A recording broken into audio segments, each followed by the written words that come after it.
cylinders. Oh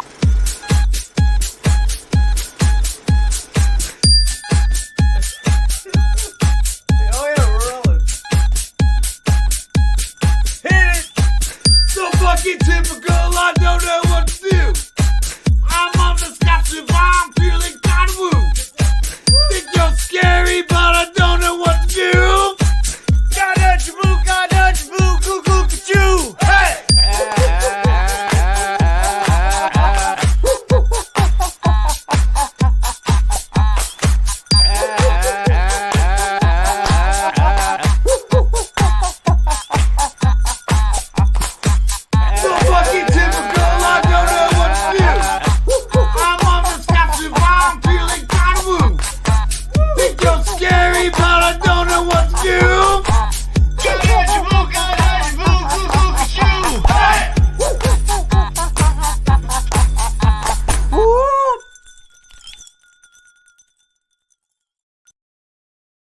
Welcome back to the lot. What's up, guys? What's up? Yo, what's happening? It feels early. I miss it so much. It is early. We're on Mexico time. Yeah. We're gonna have a beer arita, and It's actually just East Coast time, but But if you're there, it's Mexico time. if you're there, so are we all pro doing like a Mexico? Because I'm not. I can't see myself sitting on a beach for hours at a time. You know, you mean like us doing it or the band doing it? just being a person going there. Would that something that I would rather go to a city and see fish than go to? I'm Really? glad the band does it. And I support them for doing it. I'm glad they get that trip and that cleanser, the palate cleanser. But I personally don't have a ton of interest because I think and I mean, we maybe we could talk about coast bias and stuff, but for me, I could see 8 or 9 shows for the price of going to Mexico. So the value exchange, right, is not there. Oh, I just would be bored out of my skull. What? Are you serious? At a resort? Just sit there. Oh, let's sit at the pool. Oh, let's hop in the pool. Let's sit back by the pool. Kev's got that alpha personality. He's like got to be going and doing something at all time. Like laying by the pool and just chilling is not his idea of like. Yeah, relaxing. you would think that, but then when we actually hung out with Kev, like in like Denver or whatever, he was just chilling, like at the hotel. The whole time we hung out, he was just like super chill. So I don't know what he's talking about. The city, the energy of everything around me calms me down. You'd be bouncing off the walls if you were at a resort. I would be bouncing off the walls like a lizard, so to speak. This again, and I'm gonna go ahead. I've got some digging to do. It's been a while since I've gotten it out, but I need to find my Kevin Bad Takes notebook. My Kevin Bad Takes notebook. Oh, here it is. Here it is. Let me get it. I'm gonna write that in there. Because you've basically described heaven. And so you're pissed at heaven, I guess, and you are. Because again, if you're telling me that I can be on the beach, that I can be around a pool, that I can be doing nothing, yes, spending hours on the beach listening to fish with other fish people, like what you literally are describing is what I go to bed at night and what I hope I dream of when I sleep. So again, your description sounds fine, and again, I'd love to be in the city to see fish. Hey, city life, I'm all for it. But gee whiz, like beach, yeah, and maybe that's coming from a Midwest kid. I'm like, we're so landlocked, so any kind of beach time for us is I go to the beach a couple times a year because it's a 2-hour drive. I think that sounds like what a great day though after a show. Like you don't have to do anything. You just wake up, go. You got drinks there. You just go sit by the pool. Hopefully there's a hot tub you can soak your feet in, and then if you want to, you walk down on the sand. It's like literally right there too, and go sit in the ocean for a bit. I mean, I think it sounds fantastic, and you don't have to worry about doing anything. Like there's no stores, there's no bars, there's nowhere to go. So it's not like you have to feel like, oh shit, we got to go meet these people. We got to go somewhere. You're like, dude, I'm literally on a beach. Like, what else do I need to do? I just need to wait until the show starts tonight and go get in line. I don't even need to wear shoes because it's all sand. Like, perfection. Like, it sounds like paradise. That's a threshold for teas. Like, do I have to wear shoes? No, this is perfect. Perfect. My only complaint is I feel like it's more like I don't like all-inclusive resorts and like that whole vibe. It feels very like cruise ship to me, and that's like I don't dig on that aspect of it. Like, if That's I my could go down and favorite just like rent a part. What are house you and do my talking thing, that would be about? fun. But Not having to worry about anything and like having all your shit right there, your food, the drinks. Like, yeah, but like, I I did that don't for my know. honeymoon, man, and the little servers coming around with the trays with like the little pina coladas, and you had like one of those like walkout floating like river things that connected all the rooms. So we never Lazy literally river. went out the door of our room. Like we would literally float out of our room, grab a drink a second after you're out of your room. That's and nice. I I mean, did see pictures yesterday of waiters, like the early line for people, and the wait staff was right next to like the early line people. So now that's awesome. Plus you're standing and stand. So you're standing in the sand and you have a wait staff feeding you cocktails while you're waiting in line. That's pretty good. I will say this though, and not to get, and I'll keep it real short, not to get on a little political soapbox, is that there is, I know, just for like 1 minute, there is no level more of privilege.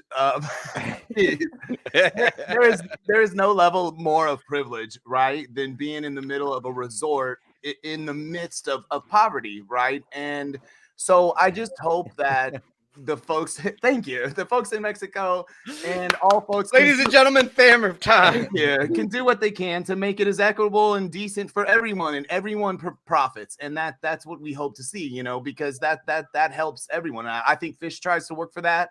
And I think we all as a community try to work for that. So I felt I vacationed in Cancun, and me and my buddy got on the wrong bus, let me tell you. And we found out very fast. Like, is it the 12 Tribes bus? Did they go down there? That's much worse. Believe me, the 12 Tribes of us, way worse. But I will tell you that in Cancun, everything's lit up. It's kind of like Vegas in some ways at night. Well, you get on the wrong bus, you end up into the darker part of town where there's no like lights, there's no anything. It's not the resort. It's just not the resort, right? If that makes sense. Right. It's now a different. It's where everyone else really is. Well, right? And quite honestly, it really hits you like the level of dichotomy you're in. Of like, oh my God, I was in the opulence, and then I literally drove, a block, and I was in abject poverty. So okay, stop. I'm off my soapbox. It's like Atlantic City.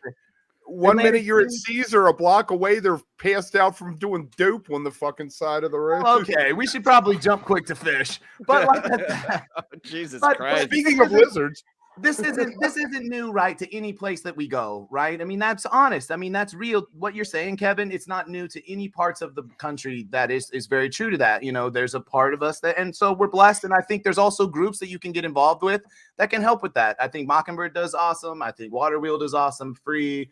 All these groups of people try to get out there and help the community. So, okay, I'm off my soapbox. So I last night we actually watched this show together, which I don't know if I recommend or not. I loved it. I thought it was cool. And we didn't talk, we didn't say anything, but we could see each other's faces and the reactions to jams and bopping. And like, but I will say two things. One, you just kind of Irish goodbye, like all of a sudden you were gone and nobody knew where you went, and then it was over and you never came back. We're like, oh, I guess he's done. All right, see ya. Like, yeah, I had some shit to deal with. And then the second thing was I was late anyway because it was so early here. But when I did join, I just kind of popped in, and fam was like doing stuff with the fam, so it felt like a very much like a voyeur like webcam that I'm watching while listening to Fish, like watching Fish while he's like putting away groceries and doing shit. And like Piper, was she on a scooter thing? Because she was like, I couldn't see her feet, but you could see the way she's moving, and it looked like she was floating. So I was assuming she was on like a thing. She's like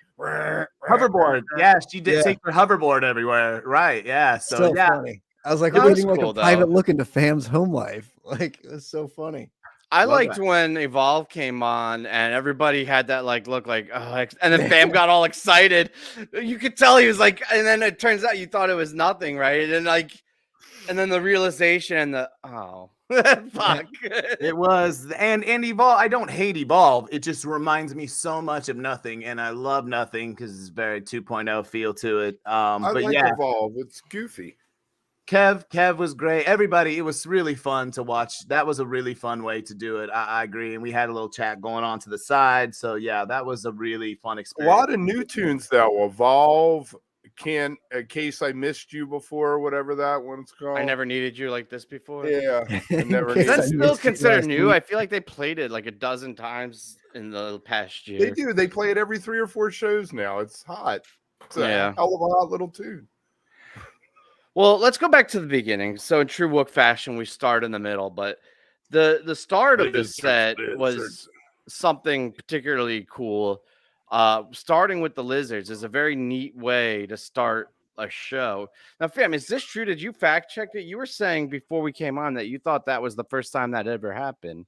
Yes, to open the first set, if that makes sense. It opened as couple second sets, but never a first set before. Right. Yeah, I mean, it's a cool spot for it. I think it gets everybody like dancing, and it's a really fun song for that spot. And I like it better than Mexico. Encore. Yeah, I figured we'd get a monkey tune since Trey was hanging out with the monkeys. Dude, what about his shirt? He was full on paging out. I was confused. It's like mixed identity. Quicksilver. It wasn't that like Quicksilver's logo, the surf company? Yeah, probably. I'm not sure. Again, maybe he's being sponsored. The stylist doesn't make it to the Mexico trip. Maybe that was just Trey going to the closet and maybe accidentally, got into Pages, on accident. I'm sure Pages. His stylist got stuck in Dallas with all the ice and couldn't make it to Mexico, and Trey was left to fend for himself. He's like, Paige, what you got? That's vacation, Trey. He needs to wear those flip specs that he had on with Dave. Maybe that is a good conversation and time to have this. There was a very unkempt feel.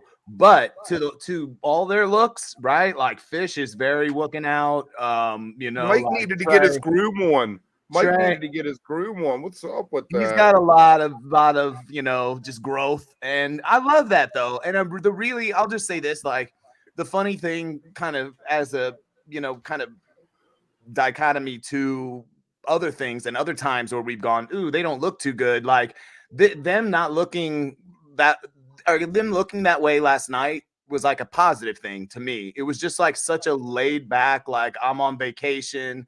I feel really good and feel okay with myself. And like, you know what I mean? And like where the community is and where we all are just like I don't know, like it just felt like a more of like, I don't need to kind of show off and show up and be this. Like, I'm just myself now. And like, I don't know. It just really felt good as opposed to sometimes when we would maybe, look at, and I think on the dinner and the movies, you could see different, versions of Trey throughout the years, all the band members, and you'd go, oh, wow, look how skinny they are here. Look how, unkempt again. Look how, they got the beard. Oh, they got this, and so sometimes you go, oh, maybe there's some reason behind that. And it's not always good reasons, I think Fish was just going for a beach bum aesthetic, right? He was just, that's what's great. Super it just relaxed. felt very Although he wore a blazer last year, which was cool. He was full on Wook last night. He looked like me after a long night.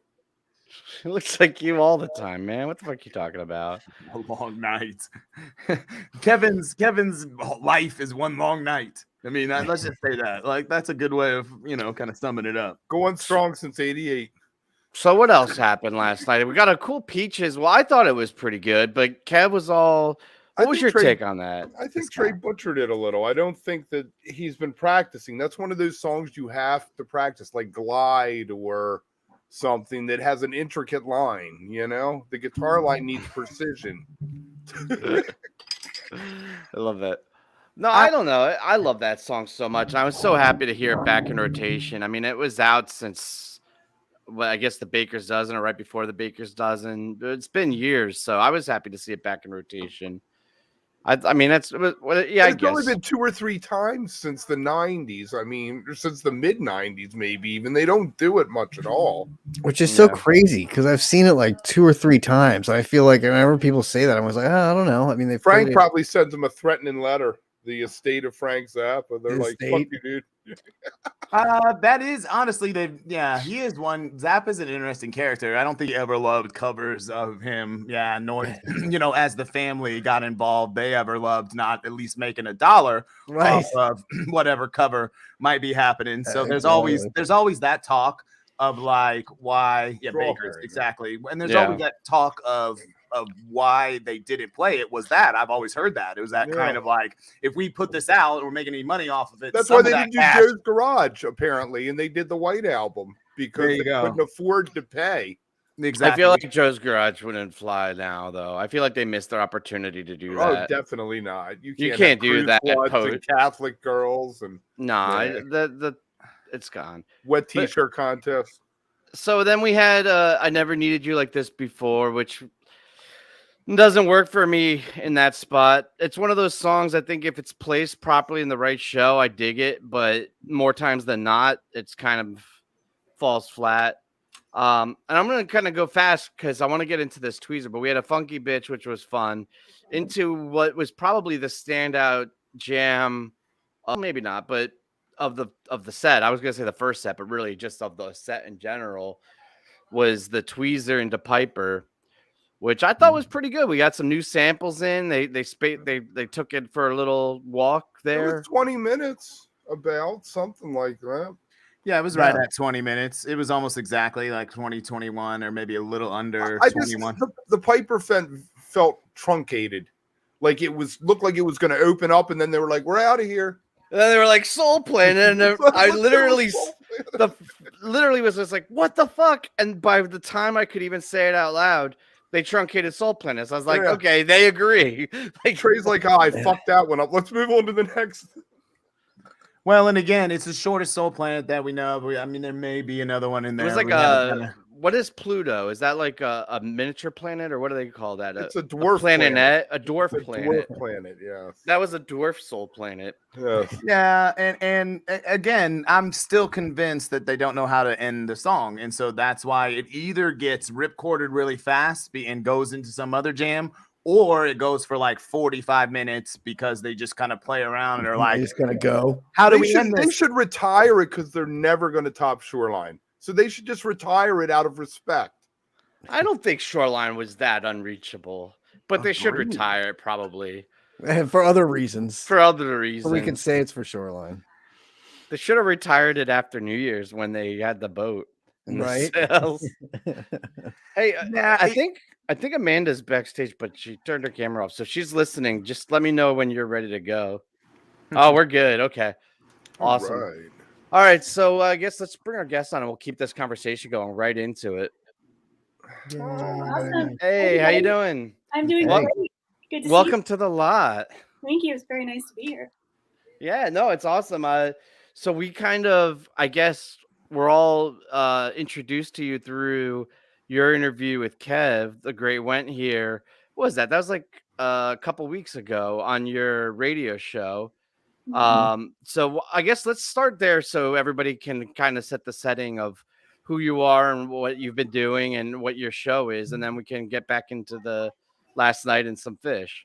Yeah, for sure. And thank you for having me. Yeah, I interviewed Mr. Went over there in my top right corner of the screen. I was doing a series on the taping community, which is something I've always wanted to do as a very, very long time beneficiary of the great work that tapers do for all of us.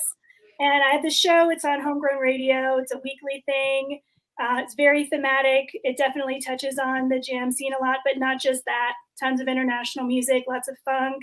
Really try to pick and choose some things that may feel familiar, but may not be totally known. And so this taper series came about as I was chatting with a longtime friend. And I said, you know what? There are so many stories here. I want to hear them and I want to be able to share them. And so all together chatted with 6 different people, including one of the longtime curators of Live Music Archive, and have just been doling those out. The last of the 3-part series was just a couple days ago. But yeah, it was fantastic. And I really got to learn a lot about what it's like firsthand from the 80s up until this year. Will that be available at all on demand, or was it a limited run on the, streaming live? Yeah, I put everything on archive, so I make full use of that for my own purposes. Perfect. All of my shows. Yeah, I think there's about 70 episodes there, some DJ sets, everything's posted up there. We'll throw a link out later. Yeah, we'll definitely share that. And it's funny because I think a lot of people come here each week or however often we do this show, and they know Kev from like our situation, right? Just kind of fooling around and don't even realize his illustrious history of first seeing the band in 89 and your 200 plus shows and all the years of taping, and you're like a true head, Kev. The funny thing is our conversation turned to Goose for quite a bit because she had just seen them a few nights before, and I was like, how many tapers were there? Oh yeah, that's right. And I was saying that I was with the tapers. I was in that section with some friends who were taping, and so it was just perfect timing to chat about their show out here in Denver. They're huge. Awesome. Are you? I guess you're going to Red Rocks, huh? Oh, of course, Red Rocks, a couple other shows. Whatever we can make it to, for sure. Very nice. Very nice. It is sadly kind of a little bit of a dying breed in some ways, but it's still I mean, when I say that, the people that are still doing it, it's still thriving, in some ways. So it's maybe a little smaller community, and it's because of obviously all the other ways. That Humphreys show I saw last Friday was up the next day on Archive, and it was a guy took all 4 mics, ran them into one source plus the soundboard, so it was 5 sources into one mix. And I was like, "You did that shit overnight, dude." The show ended at like 11:30, and it was 9 in the morning. There it was. I was like, "That's dedication." Yeah, that is dedication for sure. The technology in some ways is obviously a lot different than it used to be, but then also just, again, the dedication of folks that have done that. I've found so many bands off of Live Music Archive. I've, made so many recordings back when that was a thing, right? Like I have all my Dislogic, things back here full of, CDs that I don't even know. Binders. Right. Yeah. So that's what I always think. So what, when we're talking about Live Music Archive, like how many people are like running that? Is he like the guy running it, or is there tons of people running that thing? Super small crew. I think, I don't think any of them are really full-time at that. Maybe for archive.org, I think there's because they scan archive.org scans like whole books in. They have to pay people. I was going to say that requires a little more time and a different kind of attention, we'll just say, for all of that. But no, I really didn't know either. And having been a user of LMA since the beginning, I had not really stopped to think about it. But small crew, it takes a lot to keep all of those files up and running and available. And I know that the curators are always searching online for shows that are posted elsewhere and making sure to add them in. So that's just a big part of what they do as well. It's an incredible resource if you've never checked it out. To Scott, who's watching, archive.org. It's just, I mean, there's so much film clips there, like old 30s and 40s army propaganda things with like cartoons and shit. All the old internet websites, all the old ones that we kind of the Wayback Machine, that we came up on, right? I think all of us are maybe of a certain. There's a younger crew here, I can tell. Well, but there's also some. I think we're close enough that, like, right, you can kind of go back to some of the original sites that we used to get on back in the day, right, when it was really just like the first kind of new thing was. And that's what's so incredible about Fish was how quickly the internet community, and Fish community melded, and when the internet kind of popped was the same time Fish was popping, and it just was like a match made in heaven, and now there's radio shows, right, that you're doing, that highlights Fish music, highlights, all kinds of different kinds of music. I know it's a Railroad Earth. There's all kinds of different jam bands on there. So again, incredible, awesome to hear and finally meet you, again. Awesome. So. Well, thank you. And I will just say, as a kind of a walk down memory lane, I remember handing out flyers for tapetrading.com back in the day as volunteering for them. And if anyone had a Tripod or GeoCities page, to date myself even further, you can probably find it on the Wayback Machine, because I have found mine. And wow, was that the weirdest and coolest thing ever? It was my tape list. My page was my tape list. Oh, you want to know what I have? Go over here. That's what it was. I mean, and it was so exciting to be able to have that. Yeah, it's awesome. And too, the other thing about tapers, I noticed when the tickets went on sale for Fish this year, everybody was pissed about they're not having Fish tickets by mail and everything's like on your phone now, right? And everything's new. But the one thing that still held out was the taper ticket request, right? Like that's still there, and it's still like if you're a taper and you want to get your taper ticket, and they still have, and I'm hoping that that'll be a through thread that comes, carries all the way through from the Grateful Dead through Fish into all these new bands that doesn't go away as everything else changes around us. And you have to use your wallet on your phone, and you don't have ticket stubs anymore, but at least that's still staying consistent, right? It's like the one thing that I can record the show on too. So all I got to do is walk in with my phone and plug it into some mics. We're going to be all over the place tonight, though. I could tell this is a fun episode. Do you want? Can I be on your show, Amanda, at some point? Because I know you've had Kev and you've had, the guys from LMA and like some real tapers here. And so I consider myself at least, in that ballpark, in that area, of folks, because I snuck in a boombox into it. And hit record on for the bunny and sat there with my boombox and flipped tapes and stuff and recorded off there. Do you still have your bunny tapes? If you need, surely somewhere. I guarantee you I do. Sadly. Don't call me Shirley. I know.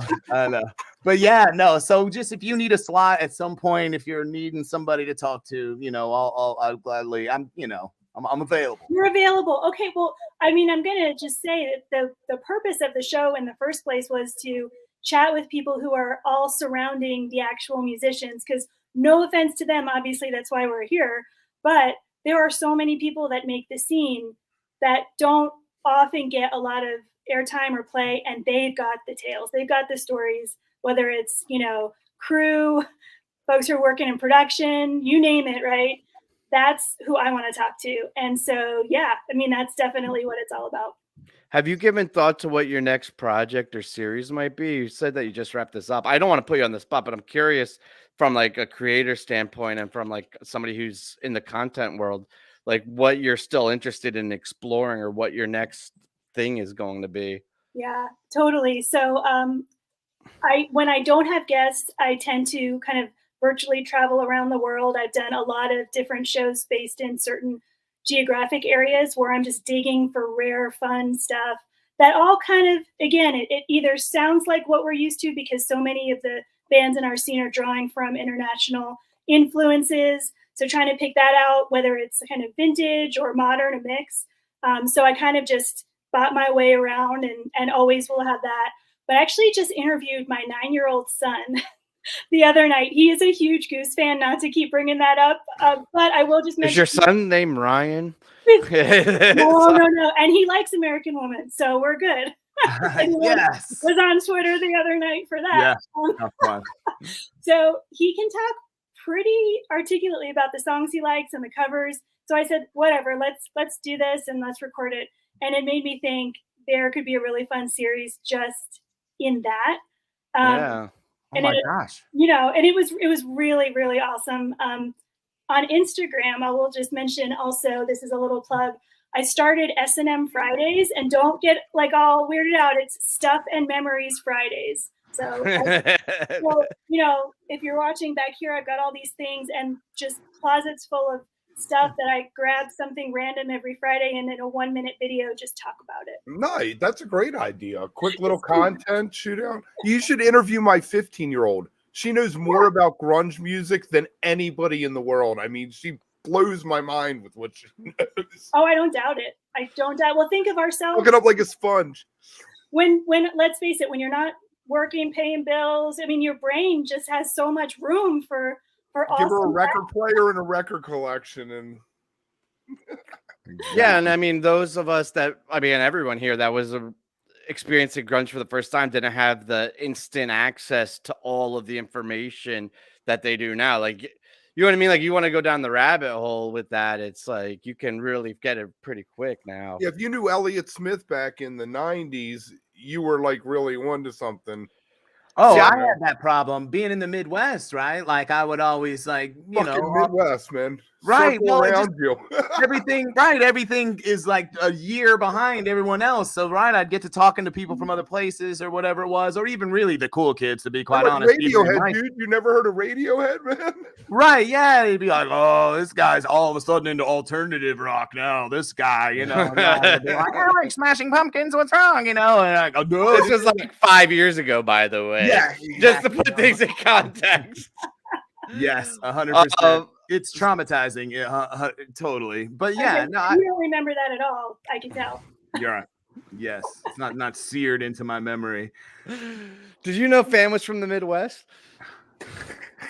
Sorry. So did you watch the show last? Did you watch the show last night? Did you? All right, I watched the show last night. Yep. We were in the middle of the set, and I guess before we move on, we just got to the Soul Planet. So if you had any hot takes from before Soul Planet, now would be your time to bring them up. Otherwise, we'll forge ahead. Yeah, so actually before I popped in, I was checking out my notes. I was jotting a couple of things down, and the biggest font note is Piper. Thought it was going somewhere. Right? It should have. I mean, I'm an honest person, Jersey. That's just how I roll. I could do without Soul Planet most of the time. It just doesn't do it for me. But in particular, in that place, I wasn't sure what to do with it. So Neither were they, I guess, right? I don't think so. I'm just kind of sitting there like, okay, all right, I'm gonna go get some water. Like, I'll be back in a minute. Yeah. But and if you blinked, you missed it. It was so quick. It was super quick. But yeah, so that's kind of where I was, and you could see, I think they were super eager to transition out of that one. Yeah, and I think everybody appreciated them getting out of it. It's a bummer that they didn't take the Piper where I think it could have gone, but it would have gotten a little bit. I don't know. I feel like that Soul Planet would have been labored if they tried to take it somewhere. I just it wasn't feeling it. It wasn't there. And actually, the meat did go places and had a really good groove to it. And Fam and I both had a moment. We were watching. I don't know if you heard earlier. We were watching the show together, right? And when they were doing the little smoke on the water teases and everything, like it was a really fun groove. So I'm glad they got out of Soul Planet pretty quick. Yeah, and I think going back to the Piper, it depends on kind of what you want from your Piper. I mean, a little bit, right? Mm-hmm. And back kind of when Piper, at least like in the 98, 99 time, there were really hot, short Pipers, right? Now, what they typically had was it took a little bit to get there, right? It typically even still had the slow build, but then it just rocked. Where it just seems like now, if Piper's going, it's got two things it can do, right? It's either going to do what it just did last night, which was rock from the get-go. Like, okay, we're into the words, boom, we're out of the words, and we are right into boom, we're out of the song. Yeah, well, and we're just right into a rocking jam. Like, we're not gonna, it's not like one of these, we're going on a journey, we're gonna get there and then it's gonna rock, like no honestly, there's 2.0 ones, and Chula has that feel, right? Exactly, where this one just said, listen, I'm going straight into the blazing rock and jam, and I thought it killed. And straight out of it, though. Killed, but then it ended, right? It killed, then it ended, then it went. It had Tweezer flowed through all of it, right? Then it went meat, then the smoke on the water meat, and then another song that we've. That's not actually how it's listed, though, fam. That was, they teased it, but tease. Yeah. Sorry, yeah, it's just a 5-second tease, but that's just right on my notes. I'm talking about. Come on, we don't go by that stuff. We go by these official notes. Right here. We don't do anything official or accurate. No. But let's talk about the Howling. What do you think about the Howling, Amanda? What do you think about that one? That's been a lot of the talk. Yeah, no, I know. I've actually, I've definitely heard a bunch about it today when I was able to hop online. You know what? I think it was probably a decent placement for where it was. Is a little bit of, a switch up. I will say I had a little bit of a revelation last night, just in general. I know it's just us, so I can maybe admit this, but it was just a rhetorical. And nobody watches. No, it's just we're just hanging, like, So they go into Shade after that, and I'm like, why do I have an issue with the really sentimental Fish songs?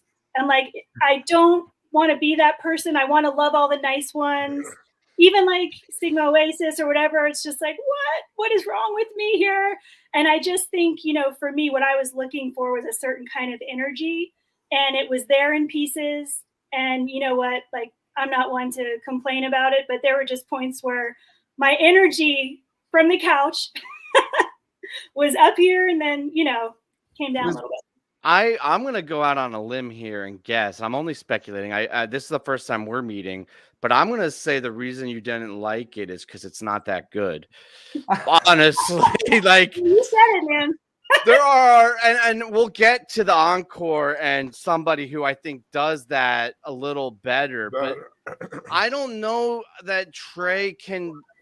It's good in the sense that it's like Trey and it's Fish, but it's not his strong suit. Like, he's not. I hear that, and I'm like, I don't give a shit, Trey. I really don't want to hear. Who the fuck goes to a You fish sing show this. to hear Shade or Right. Evolve? I mean, Or come more. on. There's a lot of Or them. any, or really any emotional Fish. Like to me, Fish is not like an emotional Well, band. Like I'm Well, not getting Ash, my that emotion. All fish is Right. emotional to me, but Right, that but specific type of that's emotion. like I'm saying like emotional, not like emotional. Right. Like you know what I mean? Like it's very. I don't, and this goes back to we talked about this before a while ago about the lyrics and stuff, and it comes from, you know, a lot of it. I don't know, for me anyway, it's from falling in love with them in the '90s, and like it was stupid lyrics, and it was stupid. You know, that's what That they was the were. They appeal. weren't professional lyrics, and you had the Dead for that. You're like, there's the Dead that sing me the songs and that have the lyrics, and there's Fish that jams and ignites my soul. Like in a like it's, I don't know, it's different, and so to me, it's, I don't know. I understand them because they need to slow it down or whatever, and they're not what they used to be in the '90s, where they can just fucking rock chalk for 90 minutes and just machine gun the shit out of it. But they had you know, ballads though in the 90s. Yeah, I mean, later. I mean, it was, And they there were are quicker, really though. good They were ballads. also quicker, and it was also like Freebird and like like fun things too that were like Fast Enough for You was always. and now cool. it's like the other thing is because of all those new songs and like the whole Ghost of the Forest album and stuff like that, those are songs now that infiltrate into the set lists that take away from some of those other songs that I want to hear more, I guess, and so that's always a bummer for me. Like I can't stand I can't think of it now off Ghost of the Forest, but the one that's got like the 4 different sections and like the reggae beat and all that. I can't stand that song. And I'm like, oh man, now you're taking away one of the good Drift while you're sleeping. Drift while you're sleeping. Drift while you're sleeping. Oh. Now I will say I see Tab for the feel good. I want that feel good, like love with the horns and and that's where everything. you can get those lyrics too. That's where you can get some of those more emotional songs or more emotion out of it. Like Fish is not that band to me, and I don't need it at my Fish shows. Like I don't.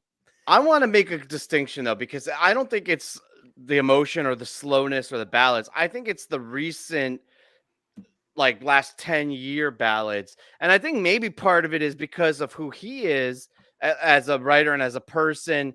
And it's good, and I'm glad that he's being true to his muse and him as an artist, but he's in a different place, so he's writing differently, right? Like exactly. I love Life Boy and Waiting in the Velvet Sea and Waste and all of those, pre 2.0, even the 2.0 ballads I love. But I feel like for me personally, and I don't want to gang up right now. I feel like we're all like, fuck this 3.0, 4.0. I don't expect anyone to agree with me, so. No, we're all like right with you on that. Can we? It's not all. I'm over here. Don't you see my emojis? My emojis I'm going are crazy saying because Sam is everything. an emotional guy. My emojis are telling you that I'm very upset and very emotional, and by these kind of comments, because again, I think Tim, you nailed it. Number one, that I think there's a celebration to be had with these lyrics and these songs that maybe we don't always think about, but that they're happening. Number one, right? They were a band that weren't going to come back at all. And I think that's part of it, and some of those songs are part of that, it's part of that kind of health and part of that, life that he lives now, that I hate to kind of look at him and go, now, again, there's some songs, of course, that aren't going to be my favorite in a set, and there's placement problems that happen, right? And I think you're right. I can't agree with you more, man, to hear that Shade was a weird placement after the Howling. I thought the Howling had a good vibe, very like 2001-y. They kind of reworked it a little bit, felt pretty good. Then Shade, but the problem is the Shade lyric. See, that's the sneaky part, and that goes back to Tim, the point you'd made about thematic stuff, right? Because they're going to sneak in the stuff about the beach, they're going to sneak in the stuff about Mexico, anything like that, right? So Shade has that line, south of the border and over the moon, right? And so he's going to sing that song. Shade is going to happen in Of course, Mexico. just under a sea of stars or whatever's happening, like all those are happening, Right. Sand happened, right? Waves Soul happen. I figured that. Yeah, so you do hit that thematic thing, and I totally get what you guys are saying. But for me, as someone who actually, I do like to be moved, I guess, in that way. And I think when Fish hits it, and it is rare, I'll give you that. When Fish hits that like peaky fire, you're jamming your ass off, and then they just drop into the perfect ballad. Yeah, There's, to me, like, that's as good as it gets, you know. And so I 100% agree. 100%. The problem, I think, for me personally, is the batting average for some of those songs is pretty low. They did get sent to the minors. Speaking of that way, we have Evolve coming up here, and that one. That's a goofy lyric. It's a meaningful lyric, but it's got goofy lines in it, like "Sing Monica" or what's the other one I like? The line. Wait. I want to say something for the record on this international TV program, because people are all going to be haters and shit. In the end, I don't give a fuck what they play as long as they are happy with what they played, right?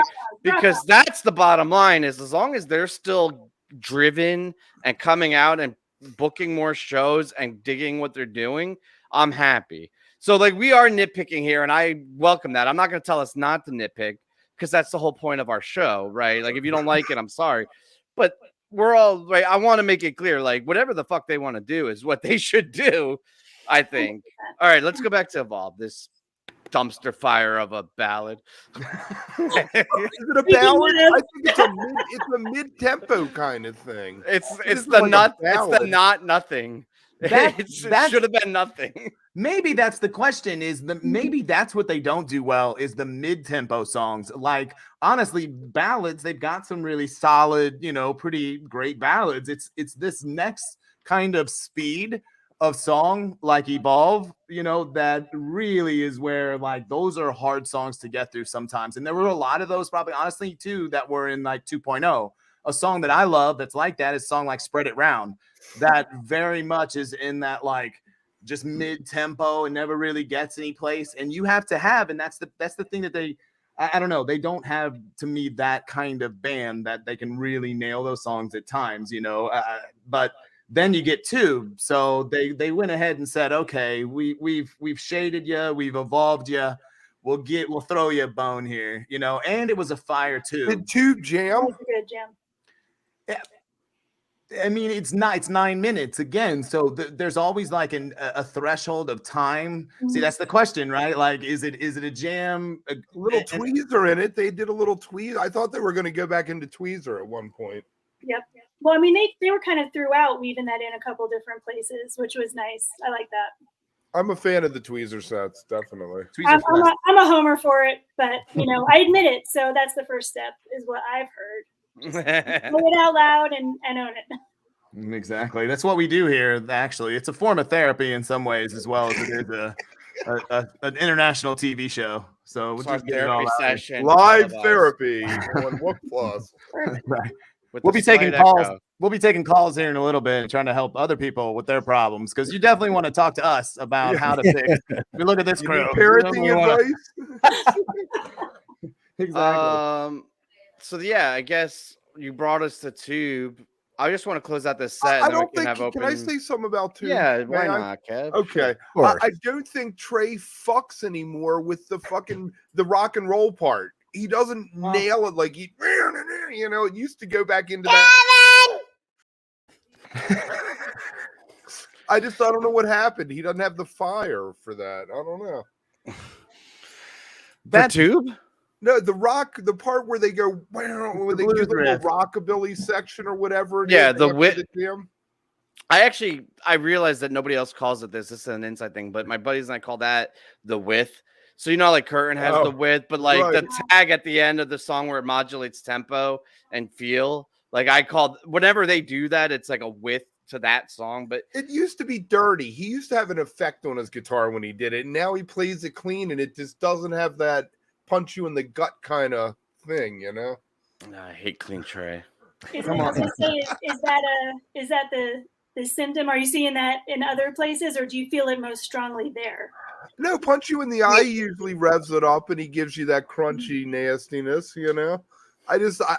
Maybe it's he didn't press his pedal last night. I don't know. And I'm making it up that it's always like that. I just noticed it last night. I want to go back and listen now to some other ones, but I mean, I think for where I was by getting to the end of that first set, I was so happy to have it.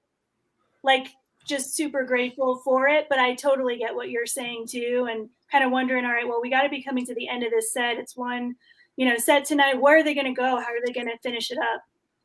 I mean, I think we all got a little bit nervous when they truncated the Piper with the Soul Planet. They went into the Shade Evolve thing. Like, you're eating up real estate, guys. Yeah, like, right? It's like, all right, turn the ship around. Like, I mean, come on, I mean, we don't got to rehash those songs, but there's a little nerves there. So when they hit Tube and they actually are jamming a little bit, I think everybody was like, all right, we're back on track. The show is back on the rails a little bit. Yeah. And then Sigma. Well, now, do you feel like doing that as like last night's obviously the warm-up show, but do you feel like that is a way to do it, especially so tonight's show should be that much better, like all that should be worked out from last night, as opposed to playing like a regular tour opening show where it's like that first night of 2 sets and it's usually not the best show, I mean, Sacramento it's a fun show, but it's not always the greatest technical show or like the greatest put together, not quite there yet. And they did that same thing in Sacramento. They truncated a lot of those songs too. Like they'd go into something and then sort of really play it short. And then the second time they played it on tour, they really took it out and like started experience, and then by the third time it was like feeling their way through them. Did that. Yeah. Right.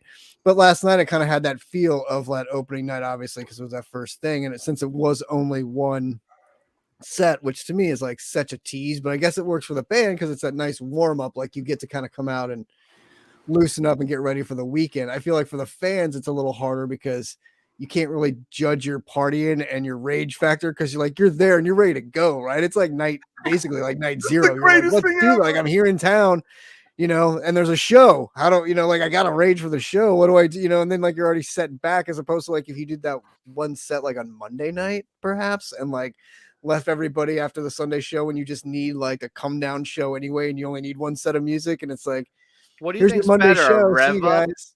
What do you think would be better, a rev up show or a come down show? Yeah, that's what I was wondering. Wow. I mean, I think for the band, it's definitely the warm up show. Thinking about it, like gets I like them the warm going. up show. Because but I think for the crowd and like how I am, I would rather have the last night show because like, you want that first night to kind of really go. And then by like Monday, like I need to just kind of like lay in the can come down on the and lot. then you could give me a ballad show even on Monday and just like let me lay there and just play me to sleep in the sand. You sound like a lot of my friends go in with a bang. That's usually how it happens. You maybe a little overstoked. Who knows what's going on? It happens every year at Dick's. You get in a day early and you rage that first night, and then then Friday night of Dick's, you're like, I'm exhausted. I should not have partied last night. All right, T, I don't want to be all personal here, but I don't know that your show rate of like trajectory of energy, I don't know if that's for everybody. I think you just go a little harder because the 3-night run historically is. Dude, by night 3, you're always tired. Like, come on. Like, there's no Dick's night 3. Everybody's and night tired. 3 is a 3-set like, show in April. I'm going to be so done. Three nights is perfect. Four is going to be tough, I think. Four is going to be. It's going to be interesting. That fourth night I could see, but the third. That's actually like with like the Bakers, and when they do these runs, they like the 3-2, 3-2, or all tour. They have these 2 and 3. 3 is perfect. I think you can climax with like everybody will be at the same level on night 3. It'll be interesting to see that fourth one. Although that's what they do with New Year's, and well, kind of. Yeah. What are we talking about? Did we get into Sigma Oasis? No, we did not get into Sigma Oasis, and it's so relevant now. You know what my kid's school did today? What they masks are optional. Take off your masks. It's about that time of year. I mean, it's still cold as shit up here, though. No, but I'm just saying they're dropping the I always laughed that they were doing that song when there were the mask mandates, and now that they're dropping them, I think it's even funnier that he's doing it. It's like the PSA. Yes, you're already there. Tom Marshall tweeted that last night, actually, about that and that line. He tweeted about the mask line. Yeah, I mean, it made some sense, and it also is kind of perfect and to me as a song for like being in Mexico, right, and making it there, and on the first night, right, that you've made it. I don't know, it just kind of feels right. But just in like as far as the song and in context, the last Sigma Oasis was really, had finally kind of ruined it for everyone. Well, or just speaking to what you had mentioned, Trav, of like they play it a couple times and kind of keep it short and keep it sweet, and then eventually it grows and gets there. The Dix one is huge. The Dix one is really solid, and that's the last Sigma. And I was hoping this one would kind of get there, and then it was just another real short version, but they were holding back for the Sand, right? So they needed some time for it. I was curious if that was going to be the end, and it was going to be a big Sigma jam. 2 hours on the nose at the end of that Sand. And Sand is great. They don't plan things. They don't plan things. Sand is solid. Dude, would you stop it? They plan on going off the at a certain time. Trey has an incredible clock, like internal clock. I will say that. And that's like part of it. I remember they've talked to him in interviews, that like, yes, they have clocks up there, but like there's never really any conversation of like, oh, we got to get this in. Oh, we got to do this. The other band members aren't really even caring about the time. They're very much like, just know that Trey is going to end the set at the time it's supposed to. He's looking out for him. Right. And there is a level of, obviously, when you've done it so many times that you've got that feel of it, like, and I think even as fans, we've got that feel, like Amanda was saying, you're like, okay, we're coming to the end and y'all are playing Evolve and Shade. And, now like, no. But the Sand is good. Did you like the Sand? Everybody like the Sand? I thought the Sand was solid. What do you think, Amanda? Yeah, I don't think they were messing around. I think I like ending a set, especially like last night's show. Like we're saying, it's one set. I like ending it feeling like, there's a conclusion. There's some good energy. Makes me real curious about what's happening with the encore. So I was satisfied with that Sand. Definitely, I thought it was what I would have wanted. That kind appropriate of to end the set. Yeah, totally. Super fun. It was a good enough.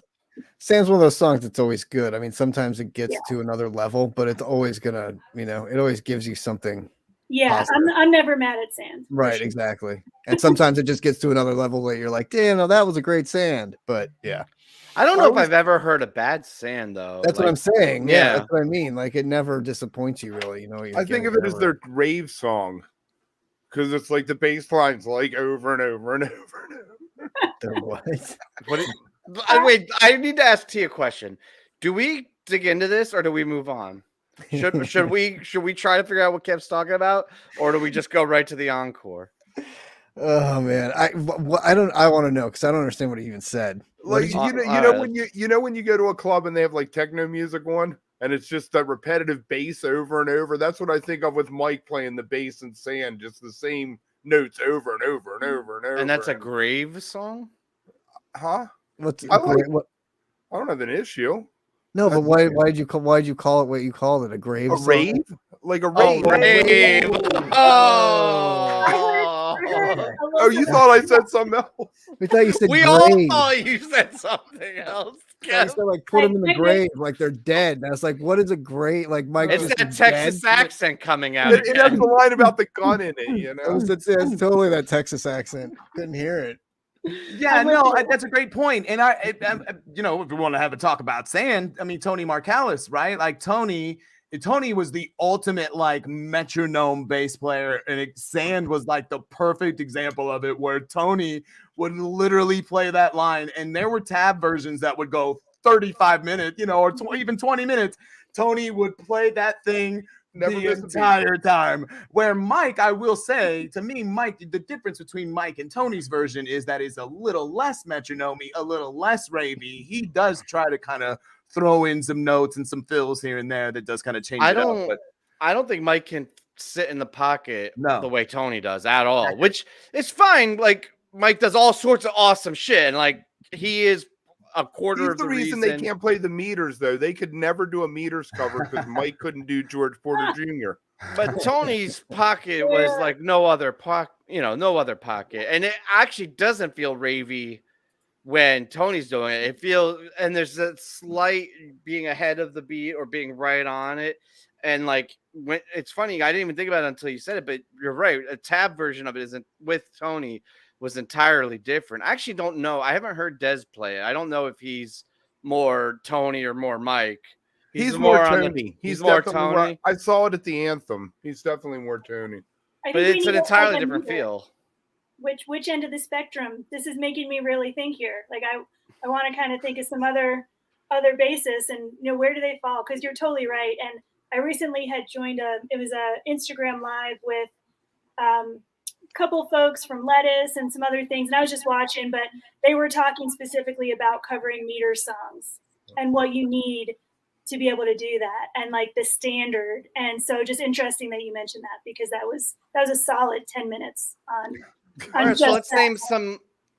name some bass players Well, and like say Tony where they are Levin, on the Tony Gordon you have spectrum. you have a Mike Gordon, like a Tony Levin, a Phil Lesh that improvises over what the guitar player and the keyboards are doing, and then you have a George Porter Jr. or somebody who's just like the Tony side of it. right. I feel like all right, so what about like O'Teal? I feel like he probably leans more on the Tony side, right? Like he explores, but I think he has a better pocket and is probably like 40%, like 60% on the Tony side and 40% on the. And that's where like Victor Wooten would probably be, because Yeah. Victor Wooten can nail the pocket, but he can also just drive the band. I'm going to give you two that are just, to me, completely on different ends of the spectrum. Pete Shan, New Master Sounds, very much, I think, right there on the level, keeps it going over Eddie. He's just, you can rely on him for what you need. And then somebody like Amano Neon is just, what do you even say? Like, he just is in his own planet doing whatever he's doing, right? And I mean, it's great to have all of that variety, especially when people are at some point playing the same songs, because you get such a variation right there, underpinning the whole thing. That's what I love about like when you have these mashups or these super groups and you get to see some of the songs played with different musicians and their interpretation of it. Speaking of which, we had a sit-in. And we did have a sit-in. And we got to see a musician play another person's song, right? Like I mean, not just any musician. I think I'm a big Dave fan. It was Joe Crocker, but he was playing the guitar. Joe Cocker.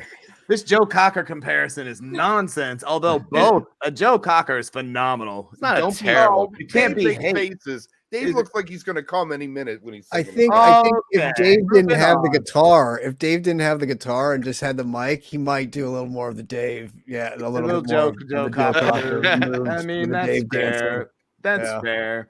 But this is, I mean, it has been the talk of obviously, last night and today. I think, the kind of different spectrum of where folks are at with, like, some people are just appalled by the sit-in. Some people are great. Come on, it's the encore. Some people reaffirm why Fish fans are the worst because they just regardless of like their history, like whatever, like they're still friends and they're still buddies, obviously. And how much fun is it to fucking jam in Mexico with your friend on like what? It's so awesome. Like it was. I love that they're still fucking friends like that, and that they maintain that closeness all the way through. And that first song pissed me off about her, the only thing that could have made it any better is if John Popper would have walked on stage with her. Like, that would have level.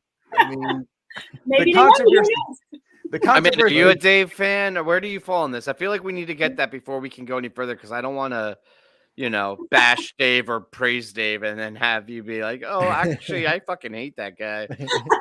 Well, I mean, I appreciate the consideration for sure. I'm neutral. I don't know a ton. I will say, I guess it was mostly manufactured back in the day, that kind of like weird dynamic that exists. The white hats versus the dreadlock. Like a panic cheese thing, but it was kind of like, Dave Fish. And I happened to see one of the 03 shows that Trey and Dave did together at MSG. And I was with a friend who was a huge Dave fan. And we said, we're going to go to this together, right? We're going to meet. We're going to enjoy this. And it was one of the best shows that I had seen in a long time at that point. So that kind of brought me back to that moment of thinking, yeah, they don't hate each other. Why should I be hating somebody? And it's so interesting that, like, because he played with Dave a few nights ago. And so this was like Dave, reciprocating. But it's so funny because the same thing with Dave fans were pissed that Trey came and sat in with it. So it's just so funny that the fans are the ones with the issue with it. Those guys are just having fun. And people are like, oh my God, I can't believe they're doing that. Or it's just crazy. I mean, it's just people. Dave Matthews Band traditionally, and with Tim, like you would consider that jamming though, right? Because that's the weird thing about Dave fans is like that I've run into is they kind of like have this stigma against jam bands, and I want to be like, listen, dude, this is like, you like a jam band, like it's a polished radio version of a jam band, but it's more of a Morning Jacket, or what's the one, which is also a jam band in my opinion. It's in part of the Venn diagram somewhere.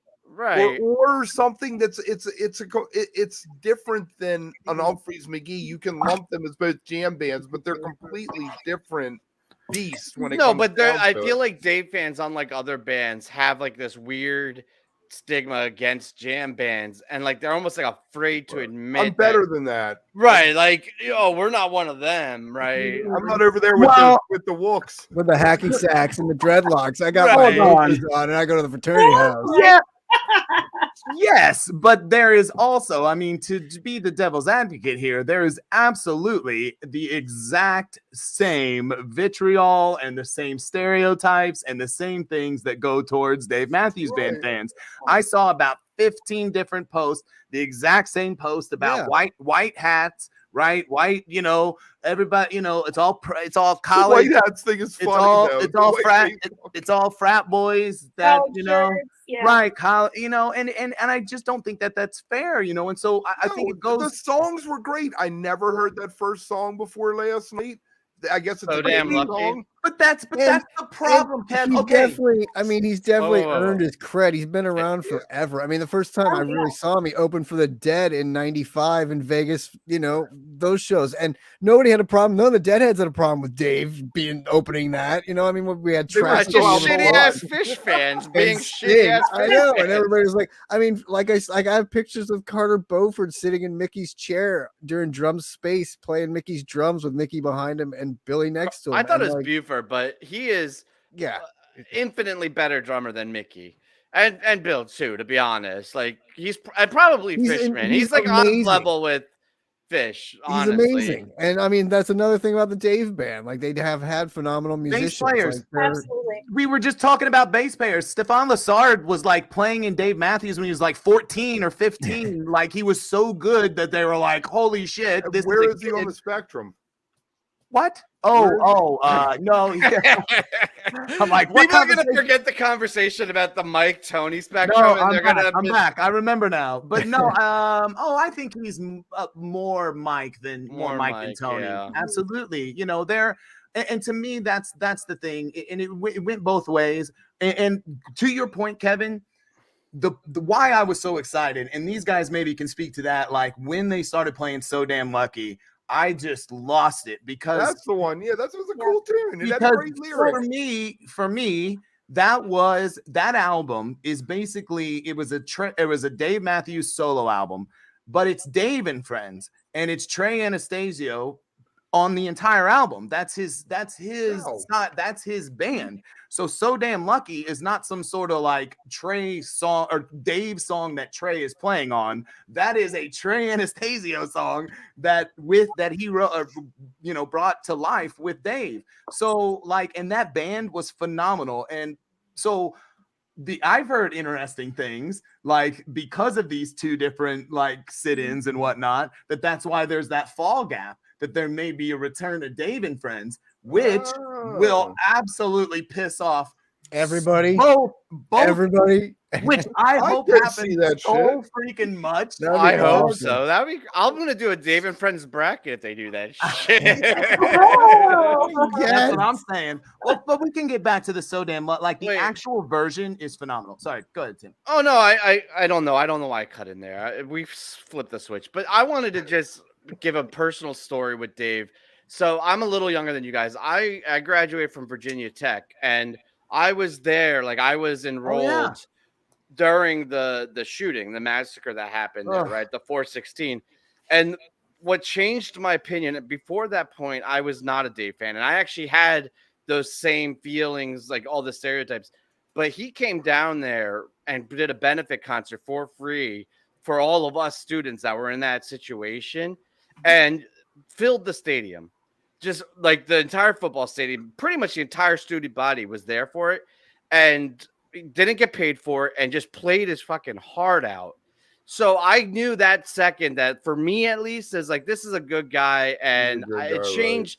And ironically, the only other time I've seen him was when he paired up with Trey at Radio City for the Tortola. Is that how you pronounce it? The Island charity. And it's like, so my only two experiences personally, because I'm not like a huge Dave guy, but it's just like such a kind, sweet, charitable musician doing these outstanding things. It's like, I don't know. I just wanted to put that out there because I have such a high esteem for him as like a person, and I don't know everything about him. Maybe he's a douchebag in secret, but to me, I think he's a pretty decent guy. Aside from dumping shit on the people of Chicago, I think he's pretty cool.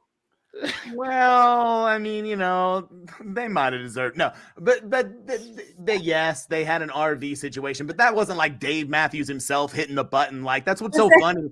It ends up like Dave was driving the bus and Dave decided to dump the toilet right over the river in Chicago. Definitely, I'm sure that was 100% his decision, and was like, let's do this, fellas. They're like, let's do it, man. It's gonna be awesome. Like, come on. Like, why would Dave get like blame for that? Now, Dave's organization and all those things, and the people, and like, that was bad luck, and I think I'm just playing. No, you're exactly right, because I'm sure a lot of people are hearing Tim tell this very sweet story about Dave, and they're thinking the exact same thing you're thinking, Kev. Of, the shit guy.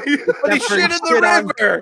Who shits in the river? So, but let's going back to what Trav said, and what we've kind of a theme of tonight, right? A little bit is that they were friends through this piece. Remember that album came out in 2004, right? When Trey was going through the worst probably times of his life.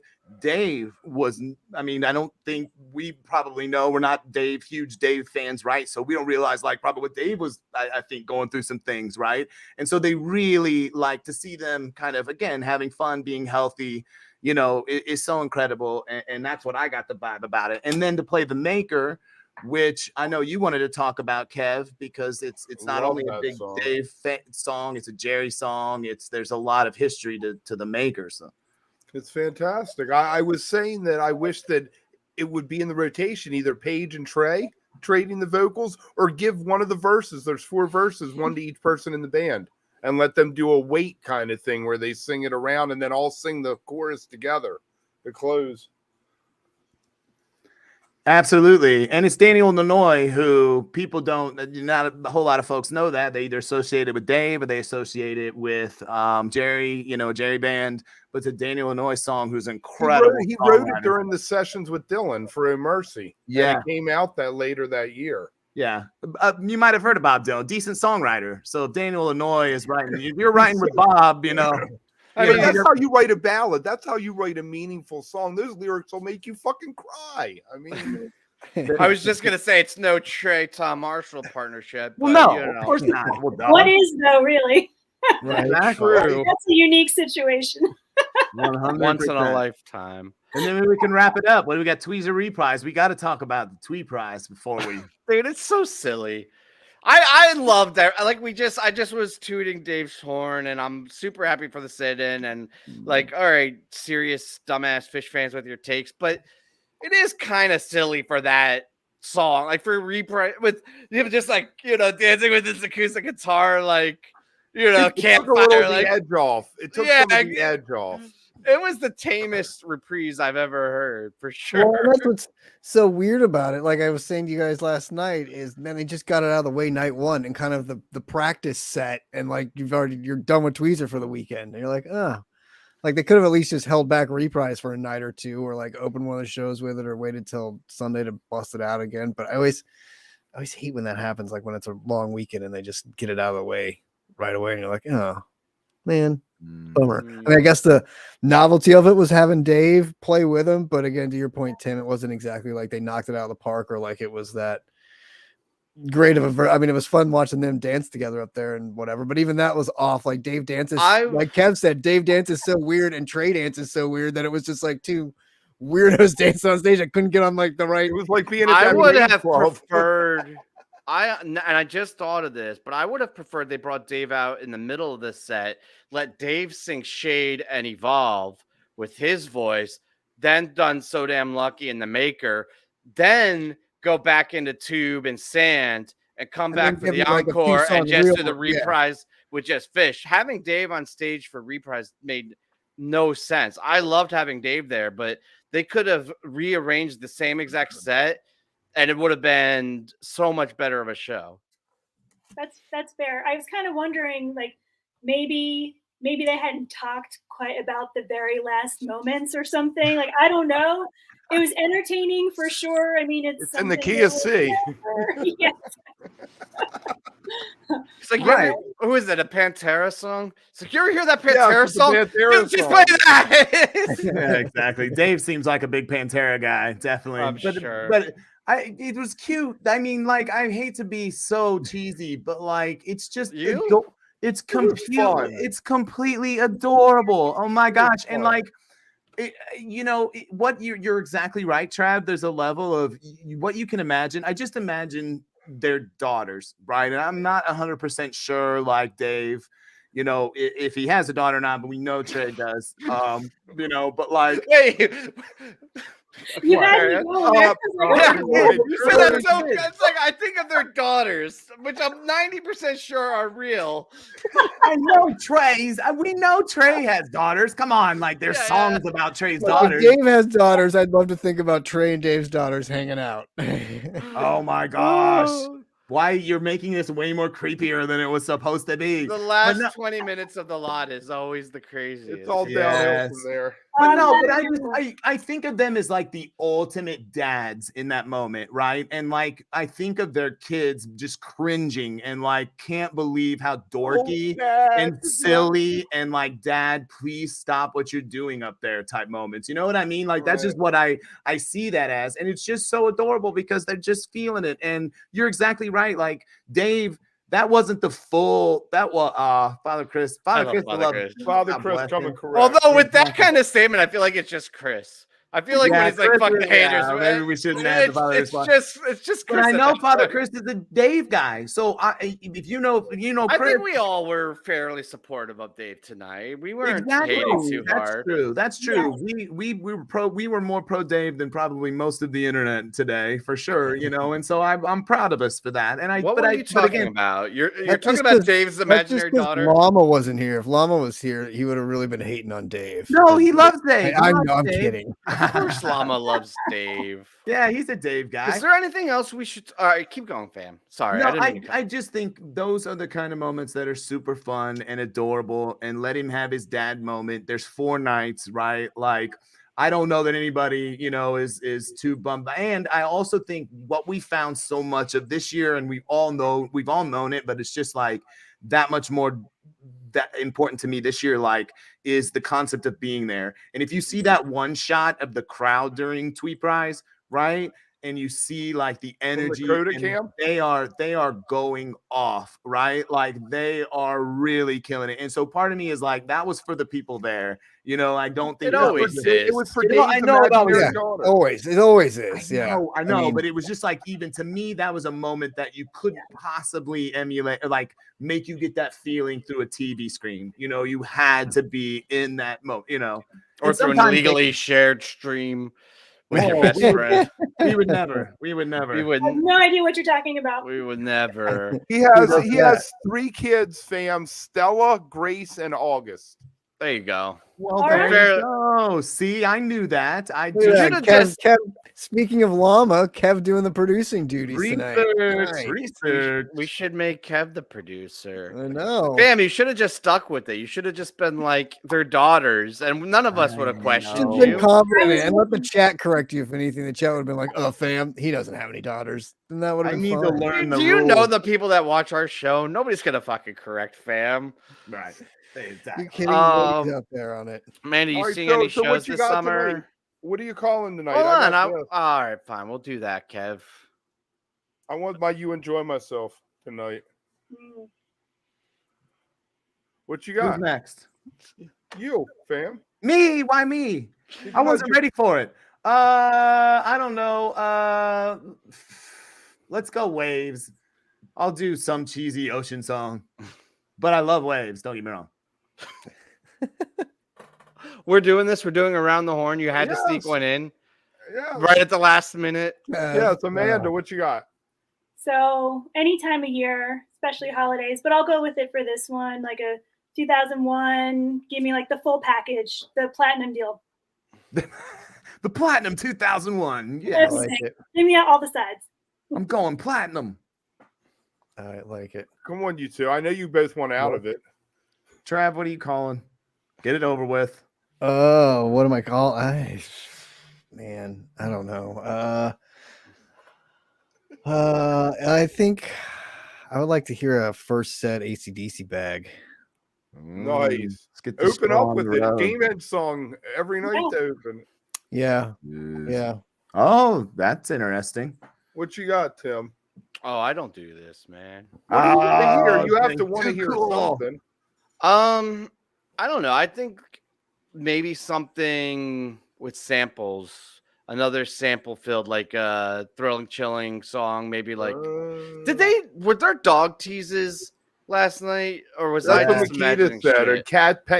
cat and dog teases at the same time. Yeah, so like a your pet cat or the dogs or. Think Or we'll get some- another Sci-Fi Soldier song? Yeah. I that's what I wanted to guess, but I couldn't remember any of the damn names of any of the songs. Check yet. your mind or whatever. I like that Yeah. one. Yeah, I can't remember the one I liked either. but yeah. Knucklebone. I hope we Avenue. get. I hope they play a few. I hope they play one every night or do at least a couple. I'm a That'll terrible be Fish fan. I interesting. can't remember the names of the songs from Sci-Fi Soldiers, something like that.